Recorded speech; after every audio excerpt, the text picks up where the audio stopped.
Voilà. Alors, je suis ravie de pouvoir vous partager un sujet aujourd'hui qui nous concerne, je pense, assez nombreux. On est assez nombreux concernés par le sujet, la persévérance. Voilà. Comment arriver à persévérer?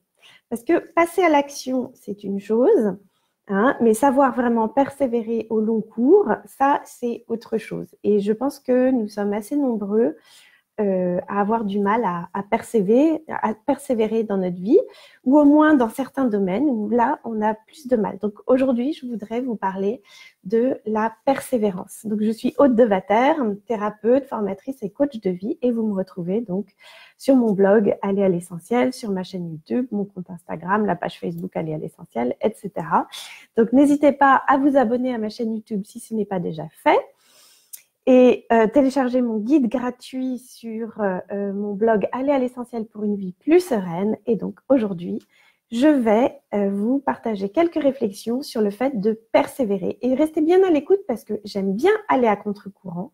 Et on va sortir des sentiers battus et vous allez entendre des choses qu'on n'entend pas de façon très classique, en tous les cas, dans le développement personnel, au sujet de persévérer, aller, il faut y aller, l'action, etc. Non, vous allez voir, j'ai une toute autre façon d'aborder les choses. Alors, c'est vrai que donc, arriver à persévérer, ça n'est pas facile. C'est facile de lire un livre intéressant, c'est facile de faire une petite formation, c'est facile de s'interroger sur un sujet en particulier, mais de là à vraiment le mettre en pratique et de l'appliquer et de l'intégrer véritablement dans notre vie, là, c'est autre chose. On a du mal à vraiment persévérer pour obtenir des résultats. Mais nous savons bien qu'une des clés pour un changement profond et durable dans notre vie, c'est la persévérance. C'est quel que soit le domaine, parce qu'il y a des domaines certainement où, comme tout le monde, on arrive à persévérer et d'autres où c'est plus difficile. Donc, mais nous savons que pour un apprentissage durable et effectif et profond, que ce soit au niveau professionnel ou personnel, eh bien, il nous faut véritablement arriver à persévérer. Et on a tous des domaines dans notre vie où il faut améliorer les choses, ça très certainement. Et il y a des domaines justement où nous vivons dans l'inconfort, que ce soit donc dans le domaine professionnel, personnel, relationnel ou sur corporel, notre santé, le domaine matériel, les choses, l'environnement dans lequel nous vivons, le domaine spirituel, le domaine mental. En fait, il y a des choses qui ne nous satisfont pas et que nous souhaitons améliorer et arranger. Et pour ça, il faut poser des actes et introduire des nouvelles habitudes, introduire des nouvelles actions dans notre vie pour pouvoir véritablement avoir un changement et obtenir du résultat. Une habitude, c'est quoi? C'est quelque chose qu'on fait de façon automatique et régulièrement pour pouvoir rentrer dans des habitudes et enfin obtenir des résultats. Et donc, s'il n'y a pas de persévérance, on n'a pas de résultat. Et donc là, on tombe dans un piège qui est absolument terrible et qu'on connaît tous plus ou moins à certains moments dans notre vie. C'est quoi? C'est le piège du découragement. Parce que comme on essaye, on passe quand même à l'action, mais c'est pas suffisant et c'est pas de façon régulière et c'est pas persévérant, eh bien, on se décourage. Et là, le piège du découragement, ça nous fait dire, à quoi bon? De toute façon, on a essayé, mais on n'a pas réussi. De toute façon, et en fait, on est tenté de croire que la chance, c'est pour les autres. Améliorer les choses, un petit peu, mais enfin, pas plus que ça. Et on finit par ne plus y croire. Et donc, ce piège du découragement, c'est vraiment du poison. Et donc, je vais vous partager quelques points qui m'ont aidé à persévérer et véritablement transformer ma vie, moi aussi, parce que j'ai du mal à persévérer comme beaucoup d'entre nous. Alors, premièrement, je vais vous mettre très à l'aise. C'est-à-dire que persévérer, ça n'est pas être à fond tout le temps. D'accord? C'est pas avancer, quoi qu'il arrive, absolument, le pied sur la pédale, on est dans l'action, on est dans le volontarisme, comme on entend beaucoup dans le développement personnel. Persévérer, c'est toujours avancer, mais c'est accepter d'avoir des périodes plus ou moins fastes, d'accord? C'est d'avoir des périodes qui sont plus efficaces que d'autres. C'est-à-dire que ce qui compte, c'est toujours avancer. Mais il va falloir accepter qu'il y a des moments où on fait des pas de fourmi et d'autres moments où on fait des pas de géant et où ça avance beaucoup plus.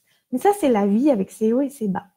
Donc, prenons un exemple. Si vous voulez persévérer, que vous lisez un livre, eh bien, vous pouvez lire le livre en 3 jours, mais vous pouvez également persévérer en lisant une page tous les 2 jours. D'accord? C'est vraiment ça. C'est vraiment arriver à continuer et pour ne jamais arrêter. Pardon. Excusez-moi. Je vais tourner mon truc là.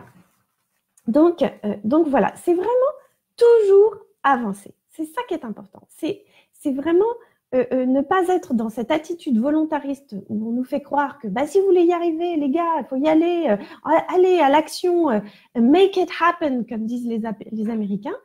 Oui, à certains moments, il faut se lancer, c'est sûr, mais il faut aussi accepter qu'il y ait des moments où ça vient moins bien, où on est moins efficace, mais l'essentiel, c'est toujours avancer. D'accord? Premièrement.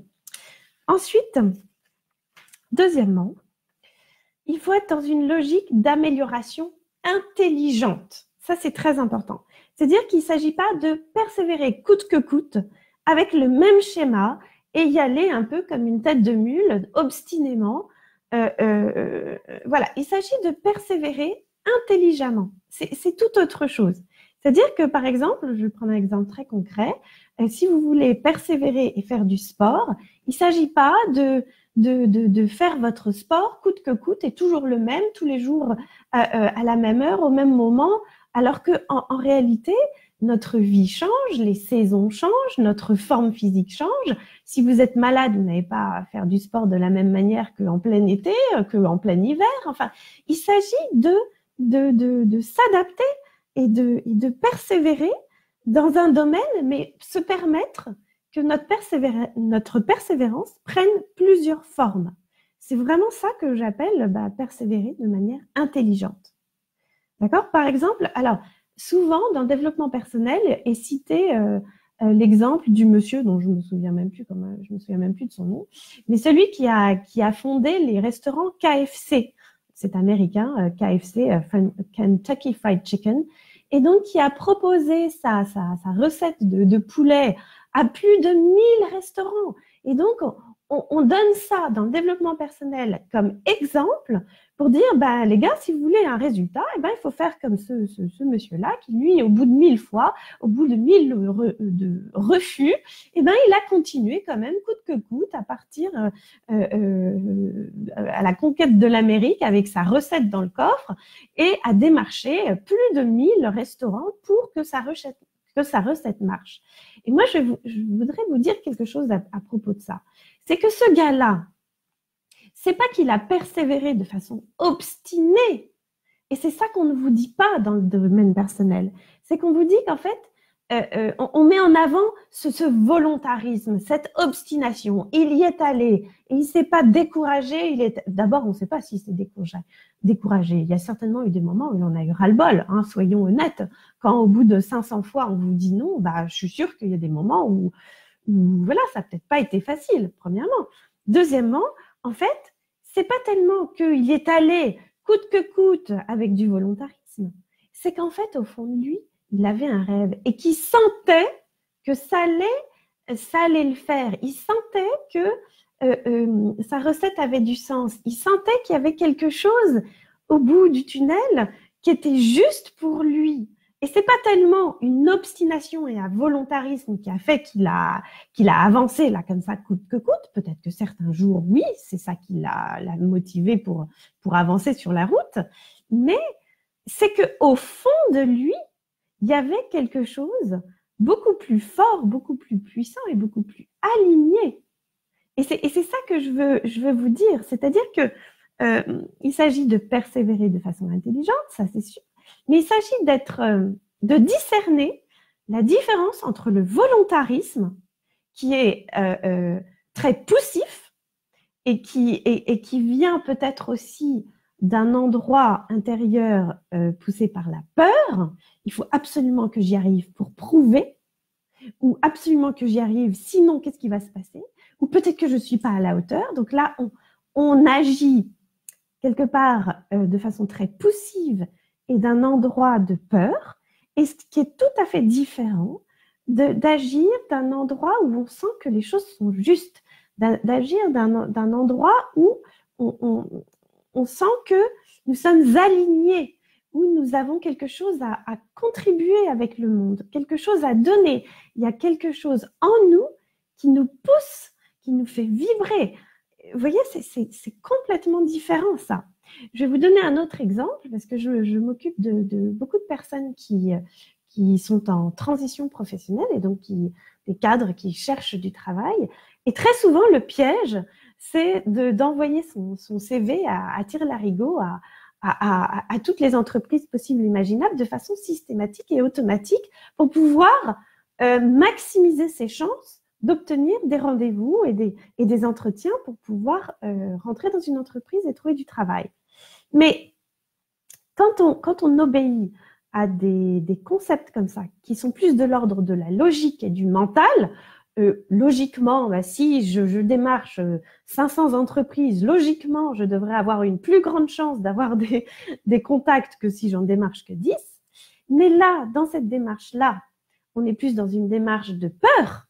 En fait, il faut absolument que je trouve, ce qui est tout à fait compréhensible, hein, il n'y a pas de problème à ça, il faut absolument que je trouve moyen de trouver des rendez-vous pour pouvoir trouver du travail.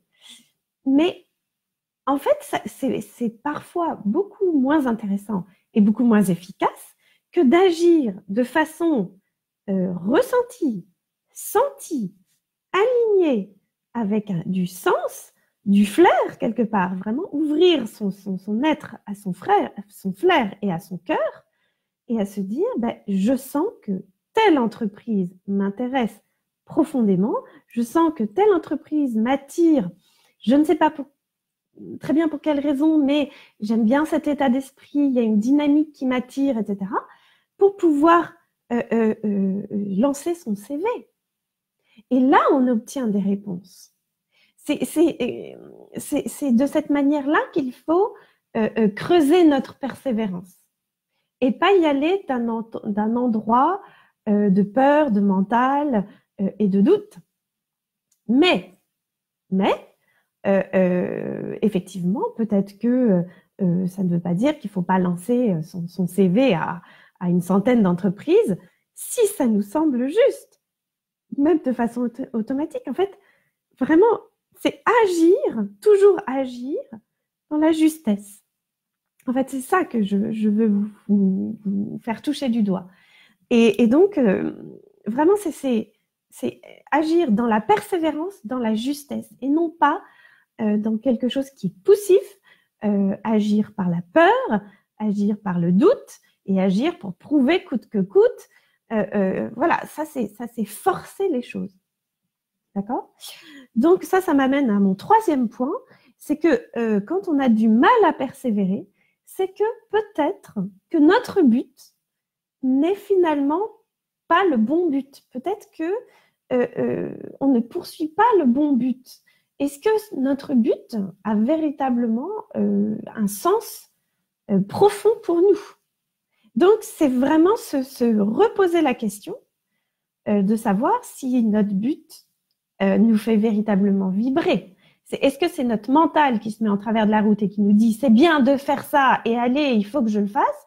Ben, on va avoir du mal à persévérer et à obtenir de l'énergie pour mettre notre énergie dans la persévérance, et donc ça c'est problématique. Donc il va falloir à chaque fois mobiliser une énergie énorme pour pouvoir persévérer dans cette direction-là. Et donc là, on va vite voir que l'énergie n'est pas au rendez-vous, ou bien alors que ça nous pompe trop d'énergie, ou que c'est difficile, ou tout simplement on va avoir du mal à persévérer.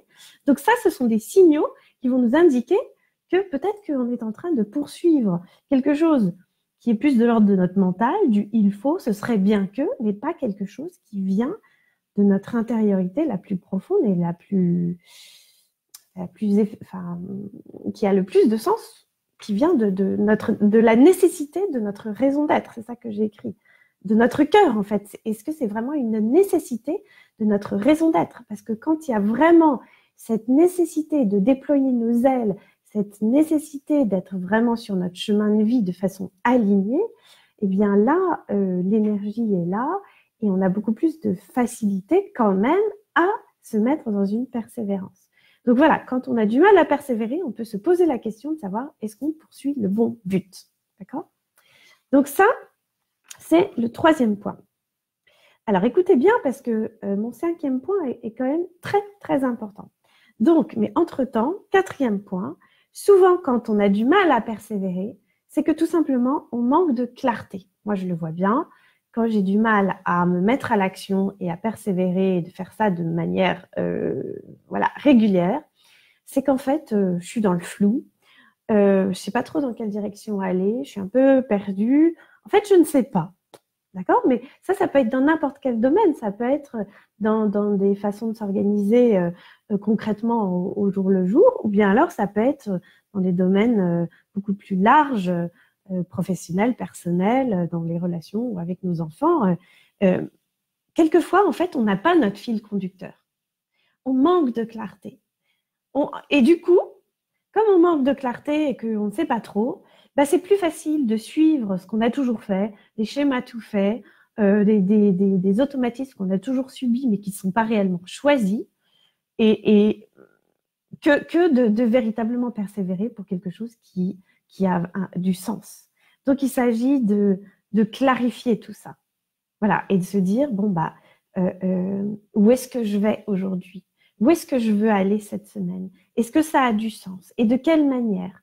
Et quoi? Et ça peut être, voilà, pour des choses extrêmement concrètes. Comment est-ce que je vais articuler ma vie, ma journée aujourd'hui? Comme comment est-ce que je vais articuler mon moi dans la mise en place de mes objectifs pour mes projets? Mais il faut clarifier les choses. C'est quoi les next actions? C'est quoi comme dit David Allen, c'est un bon livre que vous pouvez lire pour vous organiser. Quelle est l'action suivante? C'est quoi si là je dois m'y mettre, c'est quoi le truc que je dois faire là tout de suite? Et quand on a du mal à persévérer, parfois, c'est juste tout simplement que on ne sait pas répondre à la question qu'est-ce que je dois faire là maintenant pour avancer? Donc ça, c'est un point important.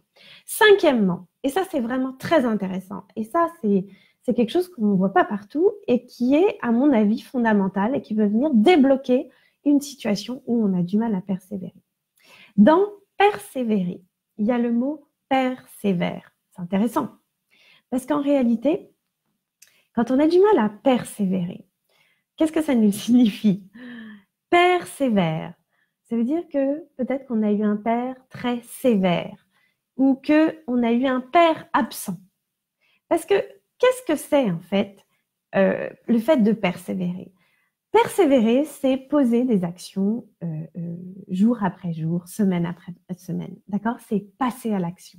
Et passer à l'action, qu'est-ce que c'est? Eh bien, c'est cette énergie masculine. D'accord? Et c'est l'archétype de l'énergie masculine. Qu'est-ce qui nous a forgé dans cette énergie masculine? Eh bien, c'est toute notre éducation, le contact avec cette énergie masculine. Donc, qu'est-ce que c'est? C'est un contact masculin, notre père. Hein, le premier contact masculin, quoi qu'on en dise aujourd'hui, mais c'est le paternel, c'est le père. Et on a tous eu des manques à ce niveau-là, hein, ça c'est clair. Et qu'est-ce que dit le père s'il joue véritablement son rôle d'archétype masculin? Il dit à son enfant, va, j'ai confiance en toi, tu peux aller parcourir le monde, tu peux découvrir le monde, va, tu peux y aller. Qu'est-ce qu'un père dit à son fils? Allez, au boulot, hein. Qu'est-ce qu'un père dit à son fils qui est là en train de lézarder l'ado, en train d'être avachi sur le canapé? Eh mon gars, vas-y, t'as du boulot, allez, il faut s'y mettre. C'est cette énergie masculine, c'est cette énergie solaire, c'est va, découvre le monde, va, tu es capable, va, j'ai confiance en toi, tu es capable d'y aller. Et ça, on peut avoir manqué de ça. Quand on a eu un père trop sévère, ou de toute façon c'était comme ça et pas autrement, il fallait se la boucler, et ben là on était plutôt dans l'autoritarisme et donc notre marge d'action au niveau, ça nous a un peu coupé les ailes, le fait d'avoir un père trop sévère, ou le fait d'avoir eu un père ou pas de père qui qui n'a pas vraiment joué son rôle de père, qui n'a pas été là pour cadrer les choses, contre lequel on ne sait pas aussi buter quelque part. Le père, c'est lui aussi qui met les limites. Donc, quand il n'y a pas de limite et qu'on pousse un peu comme une herbe folle, eh bien, on n'a pas ce cadre pour se dire « hé, j'y vais, au boulot ». Donc, en fait, cette réflexion sur la persévérance, le père sévère ou le père absent, ce manque d'archétype d'énergie masculine, c'est un vrai sujet. C'est un vrai sujet parce qu'en fait, c'est ce qui sous-tend le fait que vous n'arrivez pas à persévérer dans votre vie. Donc, c'est vraiment un axe de réflexion majeur quand vous n'arrivez pas à persévérer. Et donc, la solution, c'est quoi? C'est de devenir un père pour soi. C'est de faire émerger l'énergie masculine que nous avons tous en nous, que nous soyons hommes ou femmes, et de même faire émerger l'énergie maternelle, féminine en nous, hein, parce qu'il faut faire les deux. Hein, c'est dans cette complémentarité qu'on arrive à se construire, hein, quoi qu'on en dise aujourd'hui. C'est dans cette complémentarité d'énergie masculine et d'énergie féminine que nous allons pouvoir véritablement grandir et mener notre vie. Donc, c'est en faisant appel à notre énergie masculine intérieure pour nous dire à nous-mêmes, pour nous coacher quelque part et faire le pair avec nous-mêmes. D'accord? Qu'est-ce qu'il faudrait, et on se pose la question donc, qu'est-ce que un père dirait à sa fille ou à son fils là maintenant? Qu'est-ce que j'aurais besoin d'entendre pour m'y mettre? Et donc, c'est comme ça qu'on va aller vers la réparation. C'est comme ça qu'on va arriver à se mettre en route pour pouvoir réparer ce qu'on n'a pas reçu, nos manques, ce qui a été difficile pour nous, pour pouvoir rétablir cette énergie masculine à l'intérieur de nous. Mais il faut aussi l'équilibrer avec l'énergie féminine. D'accord? Donc, d'un côté, c'est être un père pour soi, et d'un autre côté, c'est aussi être une mère pour nous. Être une mère pour nous, alors qu'est-ce que c'est que l'énergie féminine? L'énergie féminine, c'est l'énergie de prendre soin de soi, c'est cette intériorité, c'est vraiment l'énergie de l'amour, de prendre soin, quoi. Qu'est-ce que fait une mère avec son bébé? Elle materne. Donc, il s'agit d'avoir un juste équilibre entre, allez, j'y vais, je vais persévérer, et puis aussi être attentif. Tout à l'heure, je vous prenais l'exemple de persévérer de façon intelligente avec le sport. Si vous êtes malade et qu'il fait -10 dehors et que vous, coûte que coûte, vous dites il faut que je persévère parce que je me suis mis en tête qu'il fallait faire mon jogging tous les matins, 30 minutes, etc. Eh bien, là, vous allez être une mère pour vous dire non, là, stop, je dois prendre soin de moi et me reposer, laisser mon corps se réparer, se régénérer et arrêter d'aller être poussif et peut-être faire plutôt de la respiration ou des étirements plutôt que de faire quelque chose qui ne me convient pas aujourd'hui. Donc là, on fait appel plutôt à cette énergie féminine qui va prendre soin de nous. Et puis, quand ça ira mieux, là, le père, il sera là, donc cette énergie masculine pour dire « et oh, maintenant, on y va ». Donc, soyons vraiment vigilants à cet équilibre entre énergie féminine et énergie masculine à l'intérieur de nous. Donc ça, c'est vraiment une clé fondamentale. D'accord? Si vous avez du mal à persévérer, vraiment, demandez-vous à quel point et de quelle manière vous avez reçu de l'énergie masculine dans votre petite enfance, adolescence, etc. Quelle place a eu votre père? Quel rôle a-t-il joué? Et de quelle manière? Donc ça, c'est vraiment fondamental. Et ce que je voulais dire aussi, c'est que inconsciemment, c'est une petite note que je me suis mise, inconsciemment, quand on a du mal à persévérer aussi, il y a une petite voix intérieure qui, justement par manque de père, quelquefois, quelque part, nous dit, mais de toute façon, à quoi bon de persévérer, puisque on n'a pas cru en moi. Mon père, qui lui m'envoie dans le monde, hein, le père, c'est celui qui coupe avec la mère, qui coupe le cordon, hein, et qui envoie son enfant dans le monde. Et quelque part, s'il n'a pas joué son rôle de père, quelque part, il y a un manque de reconnaissance, un manque d'importance, un manque de place. Donc, il y a inconsciemment une petite voix à l'intérieur de soi qui dit, mais finalement, on n'a pas cru en moi. Donc, à quoi bon? Est-ce que ça vaut la peine que je m'y mette? Puisque de toute façon, je n'ai pas la reconnaissance du père. Et ça, aujourd'hui, surtout à l'heure actuelle, c'est une vraie problématique. Hein. C'est cette reconnaissance du père est absolument fondamentale pour la construction de l'être humain, quoi qu'on en dise aujourd'hui. Et ça, nombre de thérapeutes et de psychologues le savent. Donc, il faut vraiment remettre le père et la mère à sa juste place. D'accord? Donc, inconsciemment, quand on a du mal à persévérer, il y a aussi cette petite voix à l'intérieur de nous qui nous dit, mais de toute façon, à quoi bon? On n'a pas cru en moi. À quoi ça sert que je me mette toute cette énergie à persévérer, puisque de toute façon, persévérer pour quoi? D'accord? Persévérer pour ce père qui ne m'a jamais vu, pour ce père qui n'est même pas fier de moi. Donc je vais essayer ça, mais ça peut être une attitude, vous voyez, qu'on a face à ça, en se disant, de toute façon, il n'a jamais posé son regard sur moi, donc à quoi bon?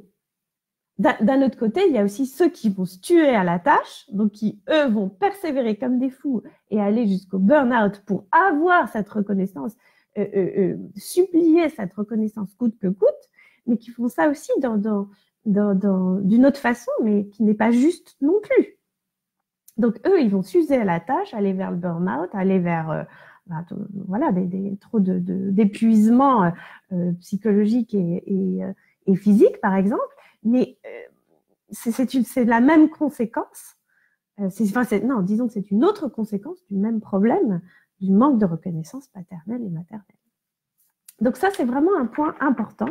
Je me suis un petit peu attardée dessus, mais c'est vraiment important de savoir que ce manque de père, voilà, c'est persévère, hein, quand on a du mal à persévérer. Alors, pour persévérer, eh bien, sixièmement, il faut apprendre à se piéger. Alors là, on est dans les choses plus légères. Apprendre à s'organiser, apprendre à se piéger pour créer un environnement plus porteur pour persévérer. D'accord, hein, ça découle directement de ce que je viens de dire. Hein, quand le père, c'est quoi? On se met dans c'est l'archétype de l'action, du solaire. Allez, il faut s'y mettre.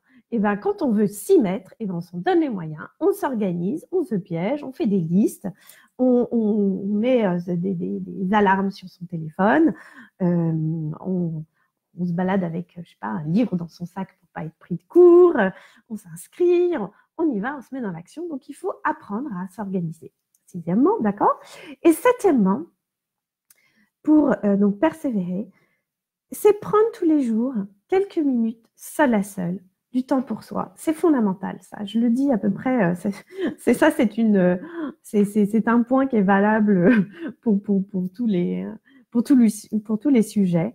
C'est pour vraiment se recentrer et remettre l'essentiel en première ligne. D'accord? C'est vraiment nous aligner et revenir au pourquoi de ce qu'on fait les choses. Pourquoi on fait les choses? Pourquoi est-ce que ça, c'est essentiel pour nous? Pourquoi est-ce qu'on fait telle ou telle chose? Et pour revenir au cœur, pour revenir à nos idéaux, pour revenir à nos rêves. Et puis c'est ainsi qu'on va reprendre de l'énergie pour pouvoir se remettre en marche. Il faut vraiment à chaque fois aller à la source. Sinon, ça se délite rapidement. Vous savez, quand on a du mal à persévérer, on oublie, on a beau être adulte, nous sommes comme des enfants. On oublie, allez, on se laisse aller. C'est toujours plus facile de se laisser aller. Donc, si on veut vraiment arriver à nos fins et toujours grandir et construire et surtout mettre des changements profonds et durables dans notre vie, parce qu'on veut une amélioration, eh bien, il faut revenir au pourquoi on fait les choses. Pourquoi est-ce qu'on fait les choses? Comme ça, on revient à notre rêve, à notre idéal, à notre raison d'être, à notre cœur, pour retrouver de l'énergie et se remettre en marche. Donc voilà, et pour ça, je voulais vous dire aujourd'hui que j'ai créé une formation en ligne un abonnement, en fait, à tout petit prix, quelques euros par mois, pour vous aider, nous aider à persévérer et à mettre des habitudes de vie chaque mois. Parce que je me suis rendu compte, parce que c'est mon chemin aussi, que on persévère, enfin, c'est difficile de persévérer. On picore à droite, à gauche, on fait des petites choses par-ci, par-là. Mais si on veut véritablement un changement, il faut arriver à le faire régulièrement. Alors, ça ne veut pas dire à fond, hein, c'est ce que je viens de vous dire, mais c'est tellement vite fait de laisser tomber les bonnes résolutions. Hein. On arrive au 1er janvier, on est plein d'ardeur, de bonnes résolutions. Allez, cette année, on ne va pas se laisser avoir. Ou bien alors, on est à la rentrée, au mois de septembre, une nouvelle page blanche avec les nouveaux cahiers, les nouveaux... Voilà, c'est la rentrée avec l'énergie de l'été. Eh bien, ça se délite très vite. Pourquoi? Parce qu'on a du mal à persévérer. On a du mal à mettre en place des habitudes. Et c'est tellement difficile de revenir dans des schémas très connus, hein, mais sans valeur ajoutée, sans satisfaction profonde. Et il n'y a qu'en fait la croissance qui nous rend heureux. Et ça, on le sait. Et donc, entrer dans des habitudes de vie, c'est vraiment la clé. Mais pour ça, il faut du temps. Donc, quand on vous dit, venez vers moi, vous allez voir 3 semaines pour vous mettre en route, etc. Bon, peut-être que 3 semaines, vous allez encore picorer des petites choses, d'accord. Et après, vous allez faire quoi? D'accord, venez, prenez tel livre, ça va être très intéressant. Oui, peut-être. Et puis ensuite, vous en faites quoi? En fait, c'est ça la problématique. Et c'est ça ce que je rencontre chez moi personnellement et puis chez tous les gens que j'accompagne. C'est qu'on a cette difficulté à avancer et à mettre les choses de façon régulière dans notre vie pour pouvoir véritablement intégrer les choses. On n'intègre pas des concepts et des habitudes de vie comme ça, en claquant des doigts. Ça n'est pas vrai. Il faut véritablement qu'elle nous pénètre et ça nous prend du temps, le fait de prendre conscience, de le vivre, il nous faut du temps et du temps, ça ne s'invente pas. Et donc si vous aimez grandir, si vous aimez apprendre, si vous aimez comprendre et déployer vos ailes pour votre vie et que vous avez du mal à persévérer ou que vous ne savez pas très bien par quel bout commencer et que vous vous dites oui c'est vrai, j'essaye comme ça, comme je peux, eh bien, peut-être que cette adhésion mensuelle va vous convenir parce qu'en fait, chaque mois, je vais décliner un thème particulier qui sera un thème où je vais vous expliquer comment prendre du recul par rapport à ce thème-là, prendre du recul dans votre vie et je vais le décliner dans tous les domaines de votre vie. C'est-à-dire que vous allez apprendre à prendre du recul par rapport à ce thème-là. Vous allez apprendre à vous organiser de façon très concrète par rapport à ce thème-là. Vous allez vous apprendre à comment être en relation avec les autres, que ce soit vos collègues, les amis, la relation aux autres. On est tous en communication avec les autres. Et comment faire pour justement intégrer des concepts de vie dans nos relations avec les autres. Également, si vous avez des enfants, et puis on est tous en contact plus ou moins avec des enfants dans notre vie, qu'on soit parents ou grands-parents ou amis, ou peu importe, comment justement intégrer un thème particulier avec les enfants? Comment est-ce qu'on va pouvoir, comment ça va nous aider dans notre communication et dans notre être avec les enfants? Comment également prendre soin de nous-mêmes? Parce que c'est bien de picorer, etc. Mais nous, si on veut être bien pour les autres, eh bien, il faut déjà qu'on soit bien avec nous-mêmes. Et puis, aussi, tout ce qui concerne la cuisine, parce que ça, c'est quelque chose la nourriture, l'alimentation, tout ce qui touche à ce volet-là de la vitalité, du bien-être. Et voilà. Et donc, je vous décline un thème dans tous les domaines de notre vie. C'est vraiment, il n'y a pas un domaine qui n'est pas abordé pour pouvoir intégrer des nouvelles habitudes chaque mois pour que de mois en mois, il y ait un véritable travail d'alchimie intérieure qui se fasse. Et ce que je vous propose, en fait, ce sont des réflexions à la fois philosophiques, générales, et à la fois détaillées, très pratiques. Donc, il y a du concret et du pratique, et puis des réflexions beaucoup plus pour prendre du recul, voilà, philosophiques, spirituelles. Voilà. Et puis des ressources des surprises chaque mois pour arriver à compléter tout ça. Pour qu'on arrive, non pas à juste picorer à droite à gauche et puis oublier, puis laisser ça de côté, et puis non, mais qu'on arrive véritablement à garder ce fil conducteur, de ne jamais perdre les choses de vue. Et que même si on avance pas à pas, et puis tout d'un coup beaucoup plus vite, mais à son rythme, qu'on ne perde pas de vue qu'on veut persévérer pour amorcer des changements durables et profonds dans notre vie qui vont véritablement nous apporter une vraie satisfaction, une vraie amélioration et un vrai bonheur. Parce que quel bonheur de pouvoir intégrer des concepts de vie, des concepts de sagesse, des concepts de bon sens, des concepts de pratique aussi, des concepts d'une meilleure relation avec les autres, des meilleure confiance en soi, meilleure vie tout simplement. En fait, ce que je vous propose, c'est de mettre plus de vie dans votre vie. Et ça, en le faisant petit pas après petit pas, de façon tout à fait distillée, mais efficace parce que c'est dans la durée. C'est ça le secret. Donc, ce que j'ai mis là sur mes petites notes, c'est que bon, vous allez avoir tous les détails, tous les liens au-dessus et en dessous de la vidéo. Je vais vous mettre ça. Hein. Mais vraiment, ce qui est important, c'est que oui, on veut améliorer les choses dans notre vie, mais c'est quand même important aussi que ce soit beaucoup plus fluide et qu'on ressente vraiment profondément que au fond de nous, en fait, on n'est pas juste à appeler à faire des petits changements, des petites améliorations, mais qu'on est véritablement appelé à des changements profonds et essentiels qui ont un véritable sens pour une vie meilleure, un sens meilleur, du recul, de la sagesse. C'est-à-dire qu'il s'agit d'arriver à la fin de notre vie, non pas avec des regrets, non pas avec des peurs, mais avec le sentiment d'avoir vraiment fait de notre mieux, d'avoir un sentiment de vie accomplie, d'avoir été au bout de certaines choses, d'avoir été au bout de notre rêve, d'avoir été au bout de l'amour qu'on avait pour les uns, pour les autres, pour nos êtres chers. Donc si vous sentez que pour mieux contribuer à ce monde et à cette vie, vous devez justement cultiver cette attitude intérieure et cette sagesse intérieure pour honorer la vie qui vous est donnée, et bien vraiment, je vous recommande de venir dans cette aventure de mettre plus de vie dans votre vie et d'aller voir au-dessus ou en dessous de la vidéo les liens qui vont vous mener sur ma page pour prendre des habitudes de vie.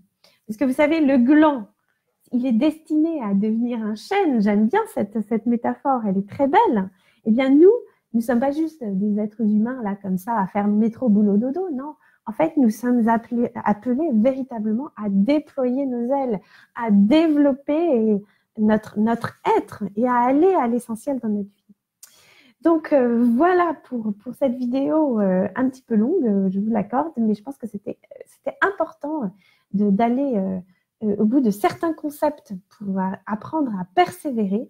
Et si justement ce que je vous dis, si ça vous parle, si vous sentez une résonance et si vous sentez que vous allez apprendre quelque chose dans ce que je vais vous partager, eh bien, n'hésitez pas à vous abonner pour vraiment quelques euros par mois où vous allez avoir un livret gratuit complet sur la manière dont vous allez pouvoir aborder et intégrer des nouveaux concepts pour pouvoir petit à petit, tout doucement mais sûrement intégrer une nouvelle dynamique dans votre vie. Donc, partagez cette vidéo si vraiment ça vous parle et si vous pensez que ça peut être utile à d'autres parce que voilà, cet abonnement peut être très utile pour certains auxquels vous pensez, vos êtres chers aussi. Et puis, abonnez-vous à ma chaîne YouTube. Merci beaucoup d'avoir de me suivre. Merci beaucoup d'être présent parce que en fait, c'est aussi grâce à vous, à votre écoute que je fais tout ça. Donc, merci beaucoup pour vos commentaires. N'oubliez pas d'aimer, de mettre vos petits pouces, de m'envoyer des petits cœurs ou je sais pas quoi. Là, ça fait un peu, bah oui, il faut jouer le jeu des réseaux. Hein, ça, on n'y coupe pas aujourd'hui. Et voilà. Et je vous souhaite vraiment d'aller à l'essentiel dans votre vie. Voilà. En tout cas, hop, tac, arrêtez.